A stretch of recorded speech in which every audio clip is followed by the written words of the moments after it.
शुभ सकाळ मित्रांनो. मी आता असे आमच्या वाघरीवाडीमध्ये सकाळची वेळ असा ही असा आमची शेतवाडी. या ठिकाणी आमच्या वाघरीवाडीतली भात शेती केली जाता आणि माझ्या पाठीमागे जो उंच दिसता तो असा आमचं वाघरी डोंगर आणि वाघेरी देवी या नावाने आमच्या वाडीक वाघेरीवाडी असं नाव पडलेलं असा.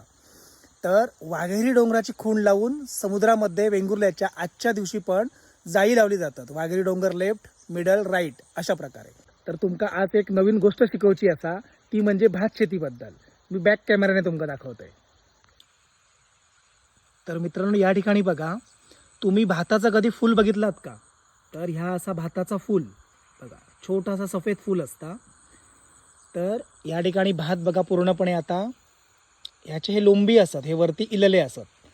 तर सध्या आपल्या कोकणामध्ये खूप प्रचंड पाऊस पडता आणि या पाऊस पडल्यामुळे आपल्या भात शेतीचं नुकसान होऊ शकतं. कारण दुपारी 12 वाजता ह्या भात शेतीचा जो फूल असा ना, ह्या फूल फुलता आणि ह्या फूल ज्यावेळी फुलता त्यावेळी पाऊस पडता कामा नये. जर अशा वेळी जर पाऊस पडलो तर हे जो भात असा ना ह्याच्यामध्ये दूध तयार होणार नाही आणि त्याच्यामध्ये दाणो तयार होचो नाही.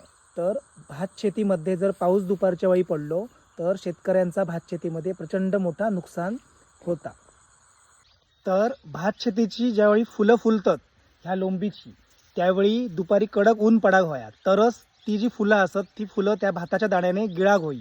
ती जर गिळली तरच आतमध्ये दाणो तयार होता असं आमच्या मालवणीमध्ये म्हटलं जातं. एक म्हण असा, भाताचा फूल बावाक होया आणि नाचणीचा फूल ह्या भावाक होया. नाचणीचं फुल आहे हा पाऊस प्रचंड पडून ह्या भावून जावया तरच त्याच्यामध्ये दाणो तयार होता. तर अशी ही आजची नवीन गोष्ट तुमच्यासाठी आपल्या सरोडिम कोकण पेज करून. धन्यवाद.